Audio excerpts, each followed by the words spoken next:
श्रीदशमहाविद्यास्तोत्रम्। नमस्ते चण्डिके चण्डी चण्डमुण्डविनाशिनी, नमस्ते कालिके काल महाभयविनाशिनी, शिवे रक्ष जगद्धात्री प्रसीद हरिवल्लभे, प्रणमामि जगद्धात्रीं जगत्पालनकारिणीं, जगच्छोभकरीं विद्यां जगत्सृष्टिविधायिनीं, करालां विकटाघोरां मुण्डमालाविभूषितां, हरार्चितां हराराध्यां नमामि हरवल्लभां, गौरीं गुरुप्रियां गौर वरदालङ्कारभूषितां, हरिप्रियां महामायां नमामि ब्रह्मपूजितां, सिद्धां सिद्धेश्वरीं सिद्ध विद्याधरगणैर्युतां, मन्त्रसिद्धिप्रदां योनि सिद्धिदां लिङ्गशोभितां, प्रणमामि महामायां दुर्गा दुर्गतिनाशिनीं, उग्रामुग्रमयीमुग्र तारामुग्रगणैर्युतां, नीलां नीलघनश्यामां नमामि नीलसुन्दरीं, श्यामाङ्गीं श्यामघटिकां श्यामवर्णविभूषितां, प्रणमामि जगद्धात्रीं गौरीं सर्वार्थसाधिनीं, विश्वेश्वरीं महाघोरां विकटां घोरनादिनीं, आद्यामाद्यगुरोराद्या माद्यानाथ प्रपूजितां,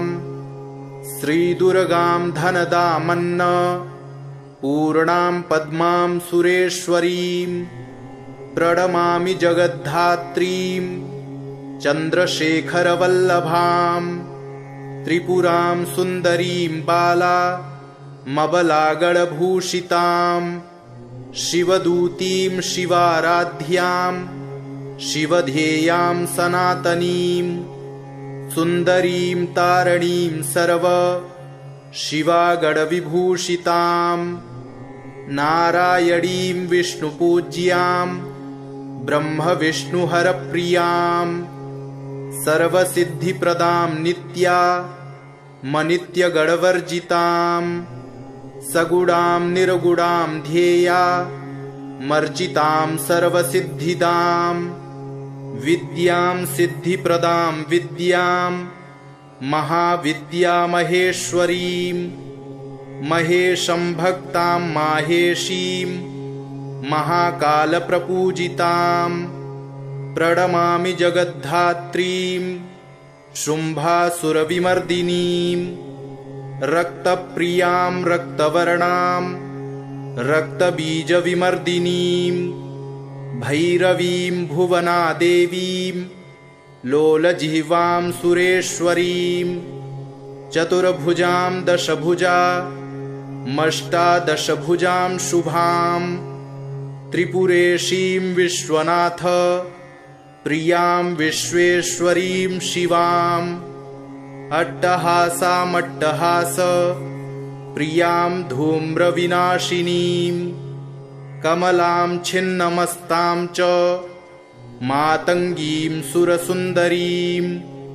षोडशीं विजयां भीमां धूम्रां च बगलामुखीं, सर्वसिद्धिप्रदां सर्व विद्यामन्त्रविशोधिनीं, प्रणमामि जगत्तारां सारं मन्त्रसिद्धये, इत्येवं वरारोहे स्तोत्रं सिद्धिकरं प्रियं, पठित्वा मोक्षमाप्नोति सत्यं वै गिरिनन्दिनी, कुजवारे चतुर्दश्या ममायां जीववासरे, शुक्रे निशिगते स्तोत्रं पठित्वा मोक्षमाप्नुयात्, त्रिपक्षे मन्त्रसिद्धिः स्यात् स्तोत्रपाठाद्धिशङ्करी, चतुर्दश्यां निशाभागे शनिभौमदिने तथा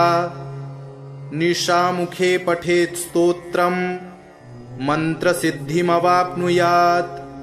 केवलं स्तोत्रपाठाद्धि मन्त्रसिद्धिरनुत्तमा। जागर्ति सततं चण्डी स्तोत्रपाठात् भुजङ्गिनी।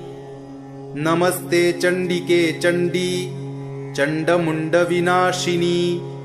नमस्ते कालिके काल महाभयविनाशिनी। शिवे रक्ष जगद्धात्री प्रसीद हरिवल्लभे। प्रणमामि जगद्धात्रीं जगत्पालनकारिणीं। जगच्छोभकरीं विद्यां जगत्सृष्टिविधायिनीं। करालां विकटाघोरां मुण्डमालाविभूषितां। हरार्चितां हराराध्यां नमामि हरवल्लभां। गौरीं गुरुप्रियां गौर वरदालङ्कारभूषितां। हरिप्रियां महामायां नमामि ब्रह्मपूजितां। सिद्धां सिद्धेश्वरीं सिद्ध विद्याधरगणैर्युतां। मन्त्रसिद्धिप्रदां योनि सिद्धिदां लिङ्गशोभितां। प्रणमामि महामायां दुर्गा दुर्गतिनाशिनीं। उग्रामुग्रमयीमुग्र तारामुग्रगणैर्युतां। नीलां नीलघनश्यामां नमामि नीलसुन्दरीं। श्यामाङ्गीं श्यामघटिकां श्यामवर्णविभूषितां। प्रणमामि जगद्धात्रीं गौरीं सर्वार्थसाधिनीं। विश्वेश्वरीं महाघोरां विकटां घोरनादिनीं। आद्यामाद्यगुरोराद्या माद्यानाथ प्रपूजितां। श्रीदुर्गां धनदामन्न पूर्णां पद्मां सुरेश्वरीं। प्रणमामि जगद्धात्रीं चन्द्रशेखरवल्लभां। त्रिपुरां सुन्दरीं बाला मबलागणभूषितां। शिवदूतीं शिवाराध्यां शिवध्येयां सनातनीं। सुन्दरीं तारणीं सर्व शिवागणविभूषितां। नारायणीं विष्णुपूज्यां ब्रह्मविष्णुहरप्रियां। सर्वसिद्धिप्रदां नित्या मनित्यगणवर्जितां। सगुणां निर्गुणां ध्येया मर्चितां सर्वसिद्धिदां। विद्यां सिद्धिप्रदां विद्यां महाविद्यामहेश्वरीं। महेशं भक्तां माहेशीं महाकालप्रपूजितां। प्रणमामि जगद्धात्रीं शुम्भासुरविमर्दिनीं। रक्तप्रियां रक्तवर्णां रक्तबीजविमर्दिनीं। भैरवीं भुवनादेवीं लोलजिह्वां सुरेश्वरीं। चतुर्भुजां दशभुजा मष्टादशभुजां शुभां। त्रिपुरेशीं विश्वनाथ प्रियां विश्वेश्वरीं शिवां। अट्टहासामट्टहास प्रियां धूम्रविनाशिनीं। कमलां छिन्नमस्तां च मातङ्गीं सुरसुन्दरीं। षोडशीं विजयां भीमां धूम्रां च बगलामुखीं। सर्वसिद्धिप्रदां सर्वविद्यामन्त्रविशोधिनीं। प्रणमामि जगत्तारां सारं मन्त्रसिद्धये। इत्येवं वरारोहे स्तोत्रं सिद्धिकरं प्रियं। पठित्वा मोक्षमाप्नोति सत्यं वै गिरिनन्दिनी।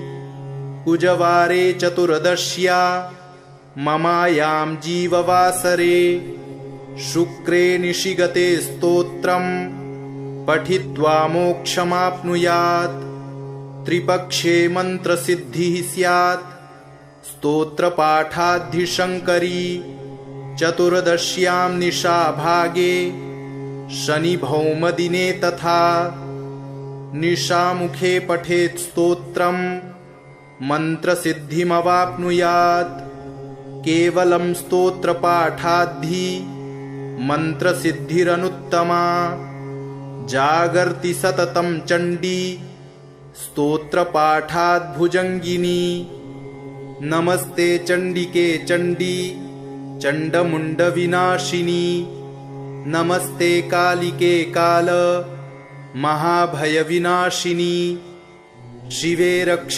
जगद्धात्री प्रसीद हरिवल्लभे प्रणमामि जगद्धात्रीं जगत्पालनकारिणीं जगच्छोभकरीं विद्यां जगत्सृष्टिविधायिनीं करालां विकटाघोरां मुण्डमालाविभूषितां हरार्चितां हराराध्यां नमामि हरवल्लभां गौरीं गुरुप्रियां गौर वरडालङ्कारभूषितां हरिप्रियां महामायां नमामि ब्रह्मपूजितां सिद्धां सिद्धेश्वरीं सिद्ध विद्याधरगणैर्युतां मन्त्रसिद्धिप्रदां योनि सिद्धिदां लिङ्गशोभितां प्रणमामि महामायां दुर्गा दुर्गतिनाशिनीं उग्रामुग्रमयीमुग्र तारामुग्रगणैर्युतां नीलां नीलघनश्यामां नमामि नीलसुन्दरीं श्यामाङ्गीं श्यामघटिकां श्यामवर्णविभूषितां प्रणमामि जगद्धात्रीं गौरीं सर्वार्थसाधिनीं विश्वेश्वरीं महाघोरां विकटां घोरनादिनीं आद्यामाद्यगुरोराद्या माद्यानाथ प्रपूजितां श्रीदुर्गां धनदामन्न पूर्णां पद्मां सुरेश्वरीं प्रणमामि जगद्धात्रीं चन्द्रशेखरवल्लभां त्रिपुरां सुन्दरीं बाला मबलागणभूषितां शिवदूतीं शिवाराध्यां शिवध्येयां सनातनीं सुन्दरीं तारणीं सर्व शिवागणविभूषितां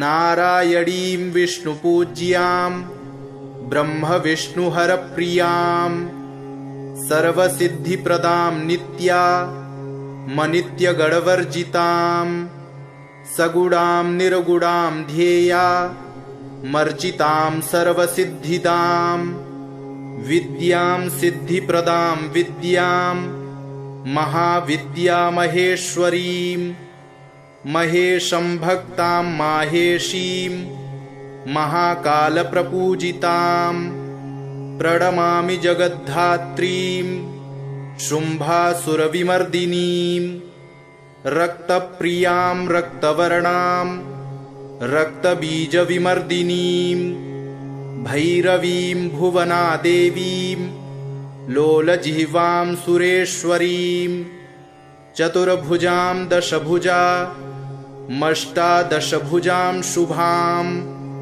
त्रिपुरेशीं विश्वनाथ प्रियां विश्वेश्वरीं शिवाम् अट्टहासामट्टहास प्रियां धूम्रविनाशिनीं कमलां छिन्नमस्तां च मातङ्गीं सुरसुन्दरीं षोडशीं विजयां भीमां धूम्रां च बगलामुखीं सर्वसिद्धिप्रदां सर्वविद्यामन्त्रविशोधिनीं प्रणमामि जगत्तारां सारं मन्त्रसिद्धये। इत्येवं वरारोहे स्तोत्रं सिद्धिकरं प्रियं पठित्वा मोक्षमाप्नोति सत्यं वै गिरिनन्दिनी। कुजवारे चतुर्दश्या ममायां जीववासरे शुक्रे निशिगते स्तोत्रं पठित्वा मोक्षमाप्नुयात्। त्रिपक्षे मन्त्रसिद्धिः स्यात् स्तोत्रपाठाद्धिशङ्करी। चतुर्दश्यां निशाभागे शनिभौमदिने तथा निशामुखे पठेत् स्तोत्रं मन्त्रसिद्धिमवाप्नुयात्। केवलं स्तोत्रपाठाद्धि मन्त्रसिद्धिरनुत्तमा।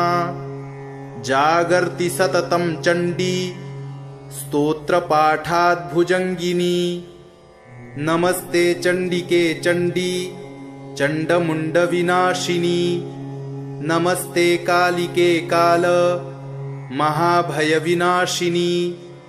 शिवे रक्ष जगद्धात्री प्रसीद हरिवल्लभे। प्रणमामि जगद्धात्रीं जगत्पालनकारिणीं। जगच्छोभकरीं विद्यां जगत्सृष्टिविधायिनीं। करालां विकटाघोरां मुण्डमालाविभूषितां। हरार्चितां हराराध्यां नमामि हरवल्लभां। गौरीं गुरुप्रियां गौर वरडालङ्कारभूषितां। हरिप्रियां महामायां नमामि ब्रह्मपूजितां। सिद्धां सिद्धेश्वरीं सिद्ध विद्याधरगणैर्युतां। मन्त्रसिद्धिप्रदां योनि सिद्धिदां लिङ्गशोभितां। प्रणमामि महामायां दुर्गा दुर्गतिनाशिनीम्। उग्रामुग्रमयीमुग्र तारामुग्रगणैर्युतां। नीलां नीलघनश्यामां नमामि नीलसुन्दरीं। श्यामाङ्गीं श्यामघटिकां श्यामवर्णविभूषितां। प्रणमामि जगद्धात्रीं गौरीं सर्वार्थसाधिनीं। विश्वेश्वरीं महाघोरां विकटां घोरनादिनीम्। आद्यामाद्यगुरोराद्या माद्यानाथ प्रपूजितां। श्रीदुर्गां धनदामन्न पूर्णां पद्मां सुरेश्वरीं। प्रणमामि जगद्धात्रीं चन्द्रशेखरवल्लभां। त्रिपुरां सुन्दरीं बाला मबलागणभूषितां। शिवदूतीं शिवाराध्यां शिवध्येयां सनातनीं। सुन्दरीं तारणीं सर्व शिवागणविभूषितां। नारायणीं विष्णुपूज्यां ब्रह्मविष्णुहरप्रियां। सर्वसिद्धिप्रदां नित्या मनित्यगणवर्जितां। सगुणां निर्गुणां ध्येया मर्जितां सर्वसिद्धिदां। विद्यां सिद्धिप्रदां विद्यां महाविद्यामहेश्वरीं। महेशं भक्तां माहेशीं महाकालप्रपूजितां। प्रणमामि जगद्धात्रीं शुम्भासुरविमर्दिनीं। रक्तप्रियां रक्तवर्णां रक्तबीजविमर्दिनीं। भैरवीं भुवनादेवीं लोलजिह्वां सुरेश्वरीं। चतुर्भुजां दशभुजा मष्टादशभुजां शुभां। त्रिपुरेशीं विश्वनाथ प्रियां विश्वेश्वरीं शिवाम्। अट्टहासामट्टहास प्रियां धूम्रविनाशिनीं।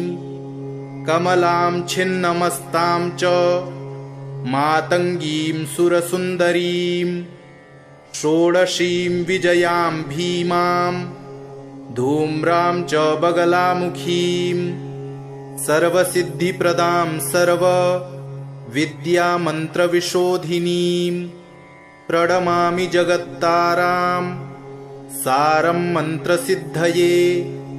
इत्येवं वरारोहे स्तोत्रं सिद्धिकरं प्रियं पठित्वा मोक्षमाप्नोति सत्यं वै गिरिनन्दिनी। कुजवारे चतुर्दश्या ममायां जीववासरे शुक्रे निशिगते स्तोत्रं पठित्वा मोक्षमाप्नुयात्। त्रिपक्षे मन्त्रसिद्धिः स्यात् स्तोत्रपाठाद्धिशङ्करी। चतुर्दश्यां निशाभागे शनिभौमदिने तथा निशामुखे पठेत् स्तोत्रं मन्त्रसिद्धिमवाप्नुयात्। केवलं स्तोत्रपाठाद्धि मन्त्रसिद्धिरनुत्तमा।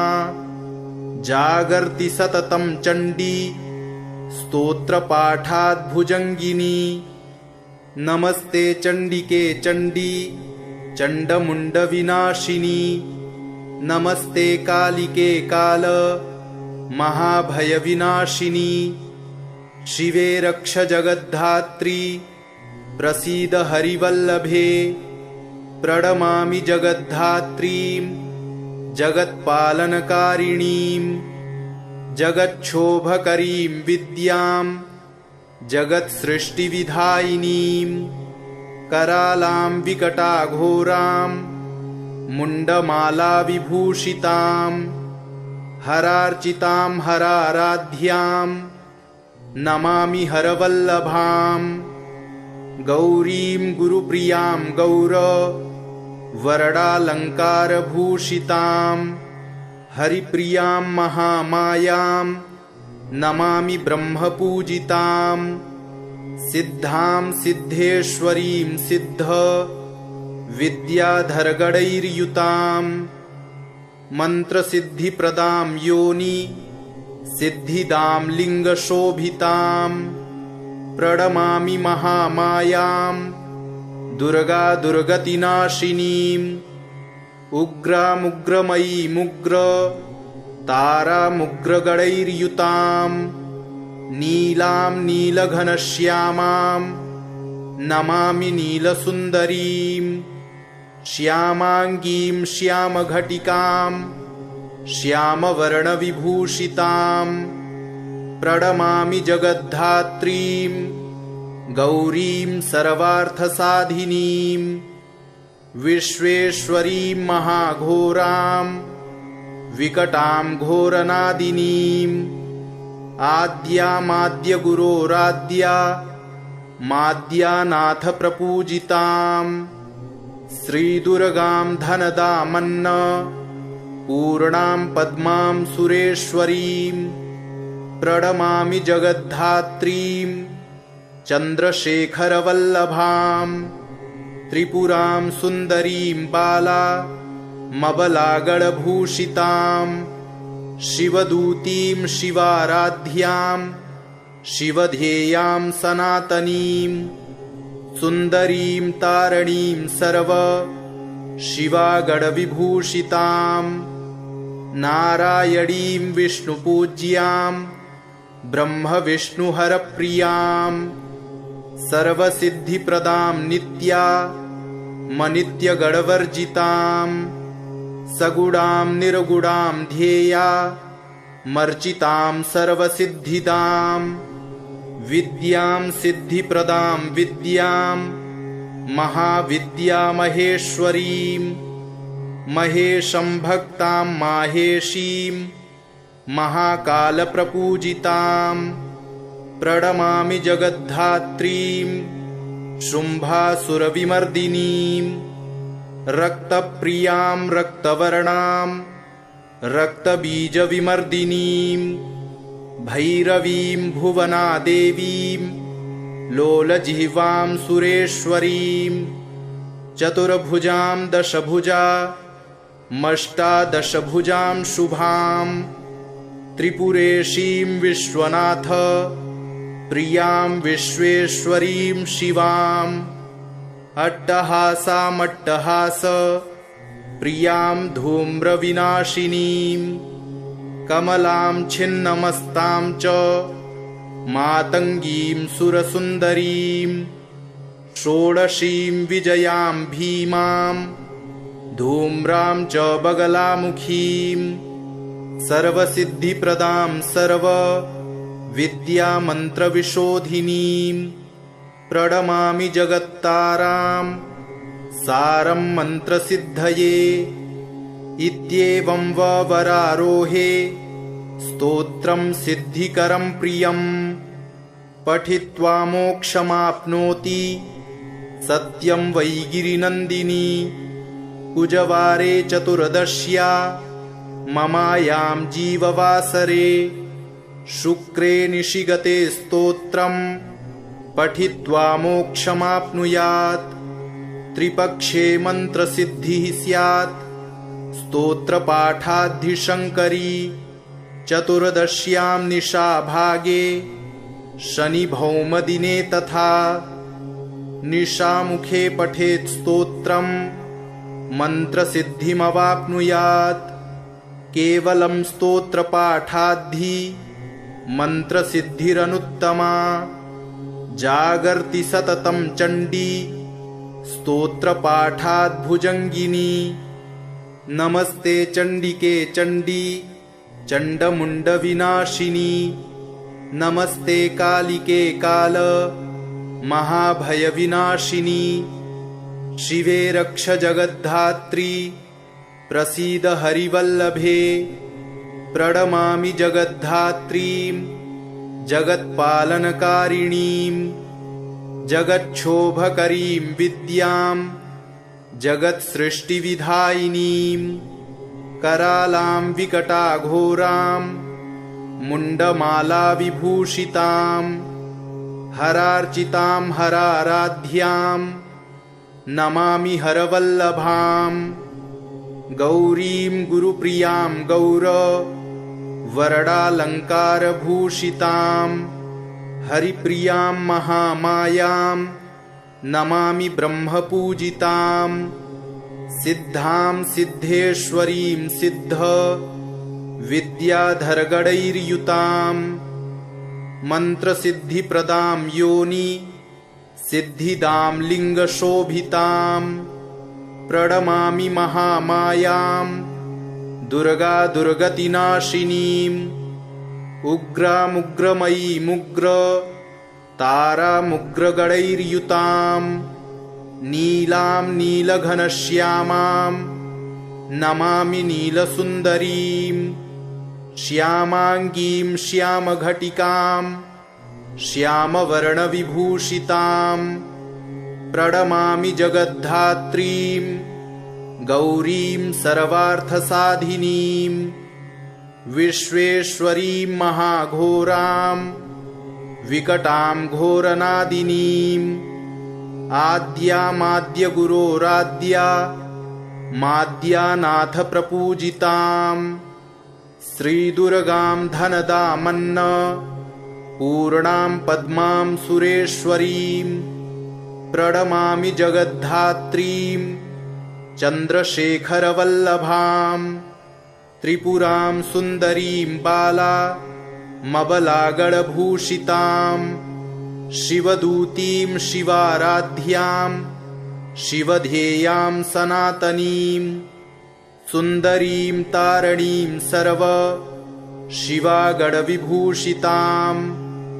नारायणीं विष्णुपूज्यां ब्रह्मविष्णुहरप्रियां सर्वसिद्धिप्रदां नित्या मनित्यगणवर्जितां सगुणां निर्गुणां ध्येया मर्चितां सर्वसिद्धिदां विद्यां सिद्धिप्रदां विद्यां महाविद्यामहेश्वरीं महेशं भक्तां माहेशीं महाकालप्रपूजितां प्रणमामि जगद्धात्रीं शुम्भासुरविमर्दिनीं रक्तप्रियां रक्तवर्णां रक्तबीजविमर्दिनीं भैरवीं भुवनादेवीं लोलजिह्वां सुरेश्वरीं चतुर्भुजां दशभुजामष्टादशभुजां शुभां त्रिपुरेशीं विश्वनाथ प्रियां विश्वेश्वरीं शिवाम् अट्टहासामट्टहास प्रियां धूम्रविनाशिनीं कमलां छिन्नमस्तां च मातङ्गीं सुरसुन्दरीं षोडशीं विजयां भीमां धूम्रां च बगलामुखीं सर्वसिद्धिप्रदां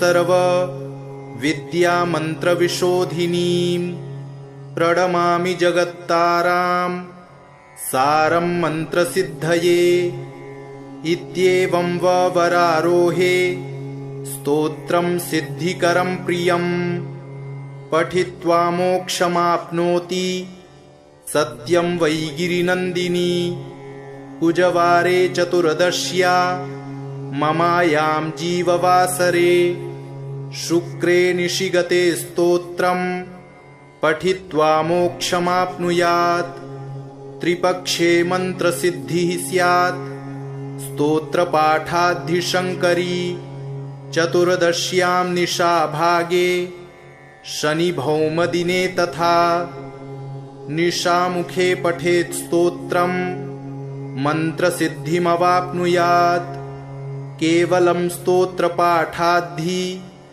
मन्त्रसिद्धिरनुत्तमा जागर्ति सततं चण्डी स्तोत्रपाठाद्भुजङ्गिनी नमस्ते चण्डिके चण्डी चण्डमुण्डविनाशिनी नमस्ते कालिके काल महाभयविनाशिनी शिवे रक्ष जगद्धात्री प्रसीद हरिवल्लभे प्रणमामि जगद्धात्रीं जगत्पालनकारिणीं जगच्छोभकरीं विद्यां जगत्सृष्टिविधायिनीं करालां विकटाघोरां मुण्डमालाविभूषितां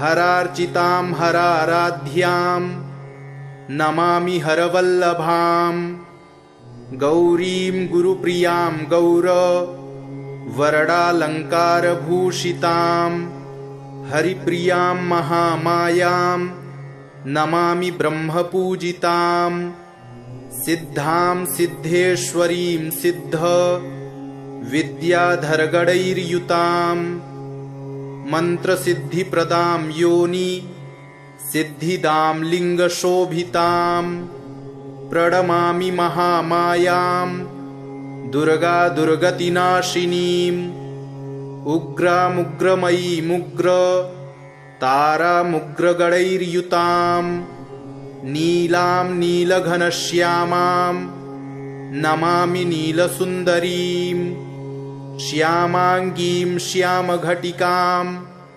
श्यामवर्णविभूषितां प्रणमामि जगद्धात्रीं गौरीं सर्वार्थसाधिनीं विश्वेश्वरीं महाघोरां विकटां घोरनादिनीं आद्यामाद्यगुरोराद्या माद्यानाथ प्रपूजितां श्रीदुर्गां धनदामन्न पूर्णां पद्मां सुरेश्वरीं प्रणमामि जगद्धात्रीं चन्द्रशेखरवल्लभां त्रिपुरां सुन्दरीं बाला मबलागणभूषितां शिवदूतीं शिवाराध्यां शिवध्येयां सनातनीं सुन्दरीं तारणीं सर्व शिवागणविभूषितां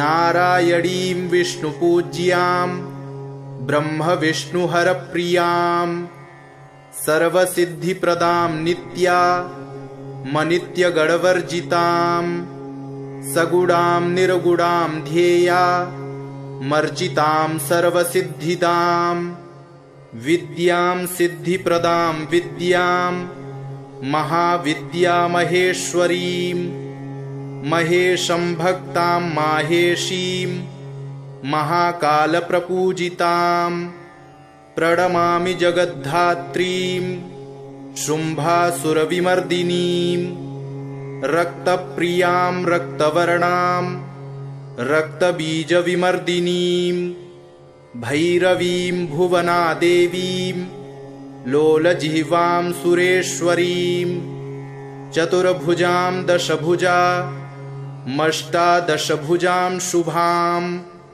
त्रिपुरेशीं विश्वनाथ प्रियां विश्वेश्वरीं शिवाम् अट्टहासामट्टहास प्रियां धूम्रविनाशिनीं कमलां छिन्नमस्तां च मातङ्गीं सुरसुन्दरीं षोडशीं विजयां भीमां धूम्रां च बगलामुखीं सर्वसिद्धिप्रदां सर्वविद्यामन्त्रविशोधिनीं प्रणमामि जगत्तारां सारं मन्त्रसिद्धये इत्येवं वरारोहे स्तोत्रं सिद्धिकरं प्रियं पठित्वा मोक्षमाप्नोति सत्यं वै गिरिनन्दिनी कुजवारे चतुर्दश्या ममायां जीववासरे शुक्रे निशिगते स्तोत्रं पठित्वा मोक्षमाप्नुयात् त्रिपक्षे मन्त्रसिद्धिः स्यात् स्तोत्रपाठाद्धिशङ्करी चतुर्दश्यां निशाभागे शनिभौमदिने तथा निशामुखे पठेत् स्तोत्रं मन्त्रसिद्धिमवाप्नुयात् केवलं स्तोत्रपाठाद्धि मन्त्रसिद्धिरनुत्तमा जागर्ति सततं चण्डी स्तोत्रपाठाद्भुजङ्गिनी नमस्ते चण्डिके चण्डी चण्डमुण्डविनाशिनी नमस्ते कालिके काल महाभयविनाशिनी शिवे रक्ष जगद्धात्री प्रसीद हरिवल्लभे प्रणमामि जगद्धात्रीं जगत्पालनकारिणीं जगच्छोभकरीं विद्यां जगत्सृष्टिविधायिनीं करालां विकटाघोरां मुण्डमालाविभूषितां हरार्चितां हराराध्यां नमामि हरवल्लभां गौरीं गुरुप्रियां वरडालङ्कारभूषितां हरिप्रियां महामायां नमामि ब्रह्मपूजितां सिद्धां सिद्धेश्वरीं सिद्ध विद्याधरगणैर्युतां मन्त्रसिद्धिप्रदां योनि सिद्धिदां लिङ्गशोभितां प्रणमामि महामायां दुर्गा दुर्गतिनाशिनीम् उग्रामुग्रमयीमुग्र तारामुग्रगणैर्युतां नीलां नीलघनश्यामां नमामि नीलसुन्दरीं श्यामाङ्गीं श्यामघटिकां श्यामवर्णविभूषितां प्रणमामि जगद्धात्रीं गौरीं सर्वार्थसाधिनीं विश्वेश्वरीं महाघोरां विकटां घोरनादिनीं आद्यामाद्यगुरोराद्या माद्यानाथ प्रपूजितां श्रीदुर्गां धनदामन्न पूर्णां पद्मां सुरेश्वरीं प्रणमामि जगद्धात्रीं चन्द्रशेखरवल्लभां त्रिपुरां सुन्दरीं बाला मबलागणभूषितां शिवदूतीं शिवाराध्यां शिवध्येयां सनातनीं सुन्दरीं तारणीं सर्व शिवागणविभूषितां नारायणीं विष्णुपूज्यां ब्रह्मविष्णुहरप्रियां सर्वसिद्धिप्रदां नित्यामनित्यगणवर्जितां सगुणां निर्गुणां ध्येया मर्चितां सर्वसिद्धिदां विद्यां सिद्धिप्रदां विद्यां महाविद्यामहेश्वरीं महेशं भक्तां माहेशीं महाकालप्रपूजितां प्रणमामि जगद्धात्रीं शुम्भासुरविमर्दिनीं रक्तप्रियां रक्तवर्णां रक्तबीजविमर्दिनीं भैरवीं भुवनादेवीं लोलजिह्वां सुरेश्वरीं चतुर्भुजां दशभुजामष्टादशभुजां शुभां त्रिपुरेशीं विश्वनाथ प्रियां विश्वेश्वरीं शिवां अट्टहासामट्टहास प्रियां धूम्रविनाशिनीं कमलां छिन्नमस्तां च मातङ्गीं सुरसुन्दरीं षोडशीं विजयां भीमां धूम्रां च बगलामुखीं सर्वसिद्धिप्रदां सर्वविद्यामन्त्रविशोधिनीं प्रणमामि जगत्तारां सारं मन्त्रसिद्धये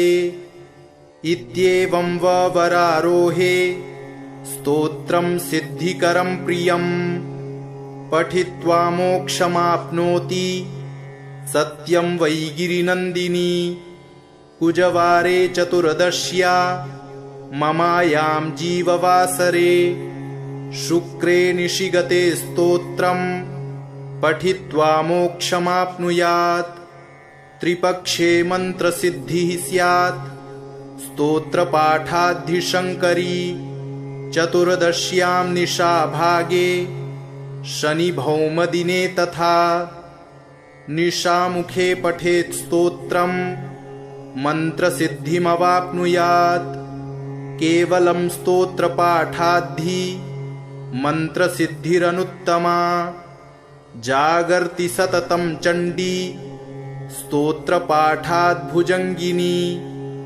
नमस्ते चण्डिके चण्डी चण्डमुण्डविनाशिनी नमस्ते कालिके काल महाभयविनाशिनी शिवे रक्ष जगद्धात्री प्रसीद हरिवल्लभे प्रणमामि जगद्धात्रीं जगत्पालनकारिणीं जगच्छोभकरीं विद्यां जगत्सृष्टिविधायिनीं करालां विकटाघोरां मुण्डमालाविभूषितां हरार्चितां हराराध्यां नमामि हरवल्लभां गौरीं गुरुप्रियां गौर वरडालङ्कारभूषितां हरिप्रियां महामायां नमामि ब्रह्मपूजितां सिद्धां सिद्धेश्वरीं सिद्ध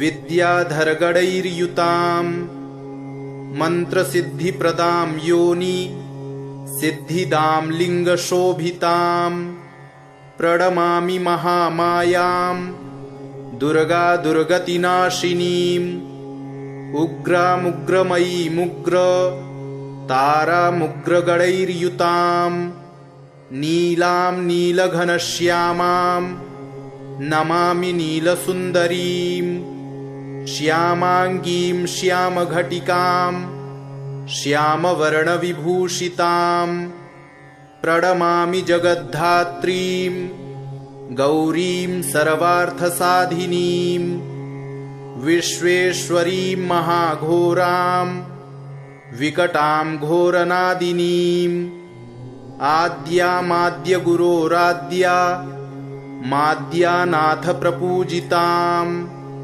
श्रीदुर्गां धनदामन्न पूर्णां पद्मां सुरेश्वरीं प्रणमामि जगद्धात्रीं चन्द्रशेखरवल्लभां त्रिपुरां सुन्दरीं बालामबलागणभूषितां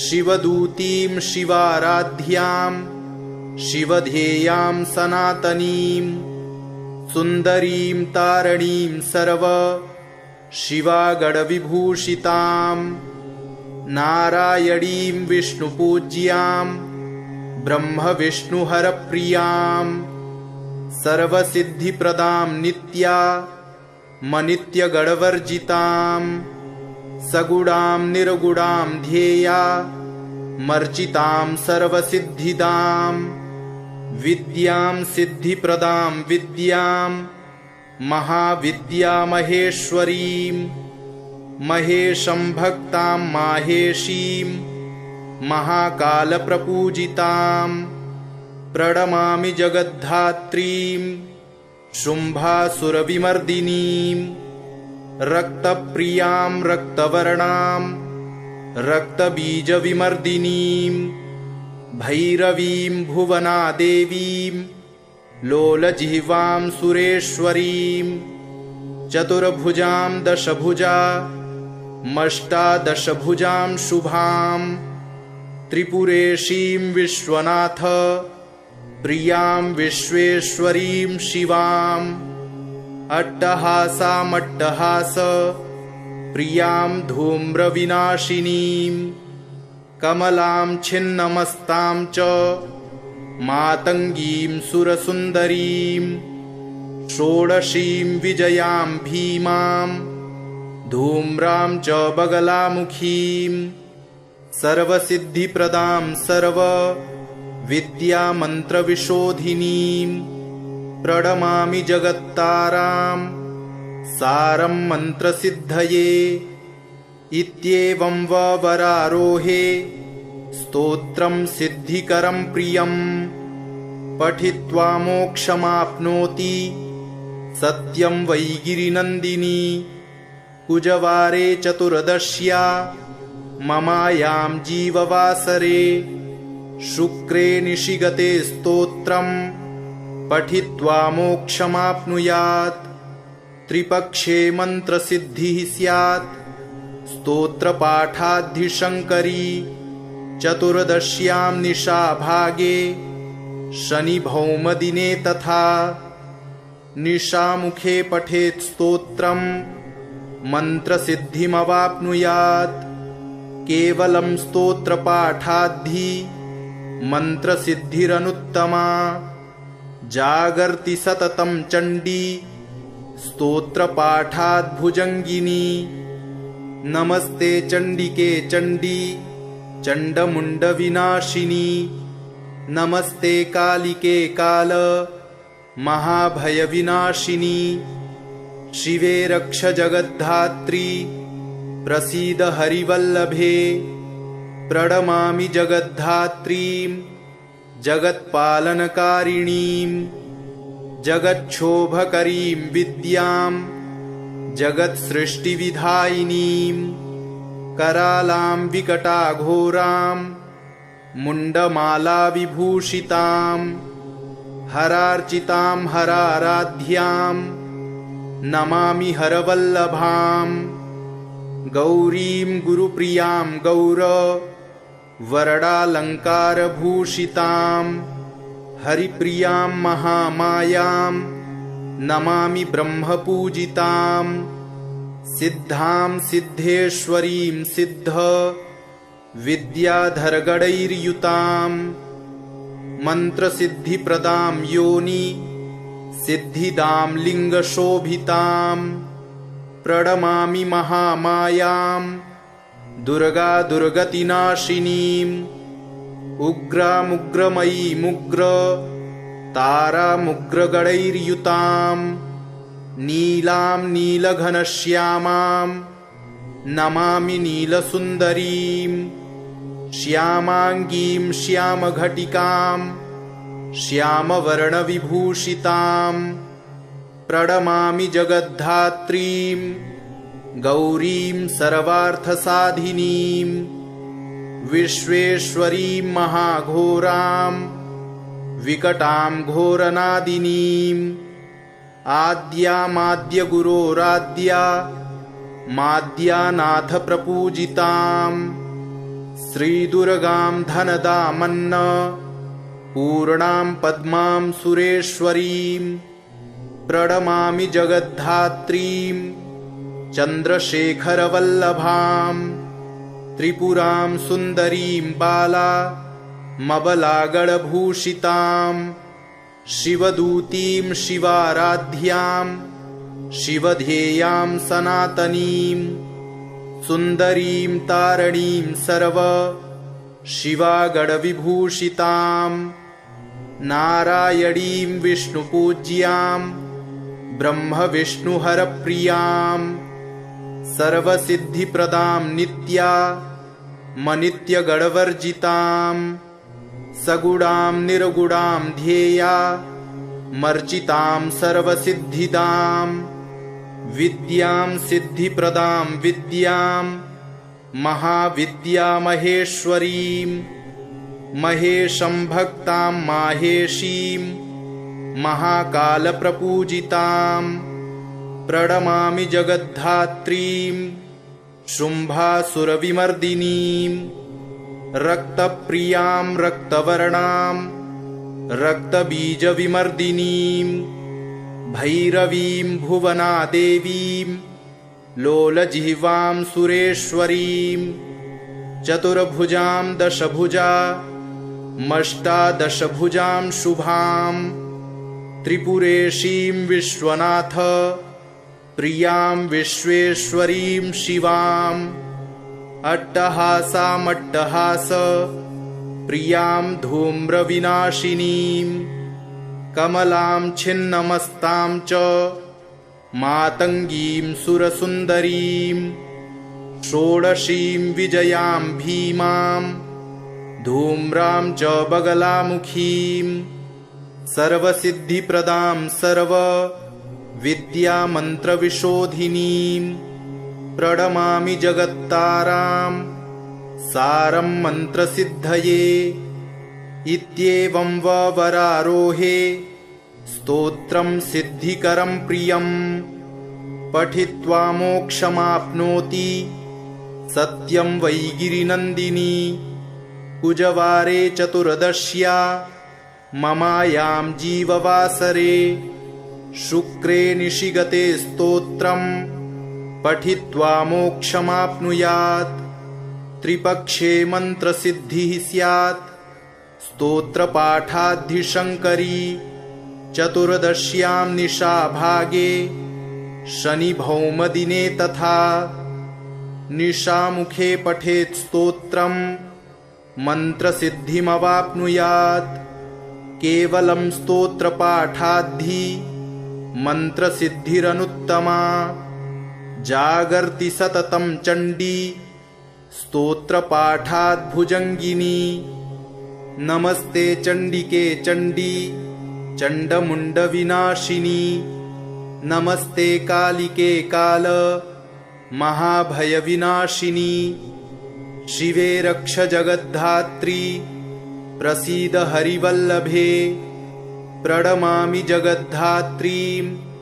जगत्पालनकारिणीं जगच्छोभकरीं विद्यां जगत्सृष्टिविधायिनीं करालां विकटाघोरां मुण्डमालाविभूषितां हरार्चितां हराराध्यां नमामि हरवल्लभां गौरीं गुरुप्रियां वरडालङ्कारभूषितां हरिप्रियां महामायां नमामि ब्रह्मपूजितां सिद्धां सिद्धेश्वरीं सिद्ध विद्याधरगणैर्युतां मन्त्रसिद्धिप्रदां योनि सिद्धिदां लिङ्गशोभितां प्रणमामि महामायां दुर्गा दुर्गतिनाशिनीं उग्रामुग्रमयीमुग्र तारामुग्रगणैर्युतां नीलां नीलघनश्यामां नमामि नीलसुन्दरीं श्यामाङ्गीं श्यामघटिकां श्यामवर्णविभूषितां प्रणमामि जगद्धात्रीं गौरीं सर्वार्थसाधिनीं विश्वेश्वरीं महाघोरां विकटां घोरनादिनीं आद्यामाद्यगुरोराद्या माद्यानाथ प्रपूजितां श्रीदुर्गां धनदामन्न पूर्णां पद्मां सुरेश्वरीं प्रणमामि जगद्धात्रीं चन्द्रशेखरवल्लभां त्रिपुरां सुन्दरीं बालामबलागणभूषितां शिवदूतीं शिवाराध्यां शिवध्येयां सनातनीं सुन्दरीं तारणीं सर्व शिवागणविभूषितां नारायणीं विष्णुपूज्यां ब्रह्मविष्णुहरप्रियां सर्वसिद्धिप्रदां नित्यामनित्यगणवर्जितां सगुणां निर्गुणां ध्येया मर्जितां सर्वसिद्धिदां विद्यां सिद्धिप्रदां विद्यां महाविद्यामहेश्वरीं महेशं भक्तां माहेशीं महाकालप्रपूजितां प्रणमामि जगद्धात्रीं शुम्भासुरविमर्दिनीं रक्तप्रियां रक्तवर्णां रक्तबीजविमर्दिनीं भैरवीं भुवनादेवीं लोलजिह्वां सुरेश्वरीं चतुर्भुजां दशभुजामष्टादशभुजां शुभां त्रिपुरेशीं विश्वनाथ प्रियां विश्वेश्वरीं शिवां अट्टहासामट्टहास प्रियां धूम्रविनाशिनीं कमलां छिन्नमस्तां च मातङ्गीं सुरसुन्दरीं षोडशीं विजयां भीमां धूम्रां च बगलामुखीं सर्वसिद्धिप्रदां सर्वविद्यामन्त्रविशोधिनीं प्रणमामि जगत्तारां सारं मन्त्रसिद्धये इत्येवं वरारोहे स्तोत्रं सिद्धिकरं प्रियं पठित्वा मोक्षमाप्नोति सत्यं वै गिरिनन्दिनी कुजवारे चतुर्दश्या ममायां जीववासरे शुक्रे निशिगते स्तोत्रं पठित्वा मोक्षमाप्नुयात् त्रिपक्षे मन्त्रसिद्धिः स्यात् स्तोत्रपाठाद्धिशङ्करी चतुर्दश्यां निशाभागे शनिभौमदिने तथा निशामुखे पठेत् स्तोत्रं मन्त्रसिद्धिमवाप्नुयात् केवलं स्तोत्रपाठाद्धि मन्त्रसिद्धिरनुत्तमा जागर्ति सततं चण्डी स्तोत्रपाठाद्भुजङ्गिनी इति श्रीमुण्डमालातन्त्रे एकादशपटले 10 महाविद्यास्तोत्र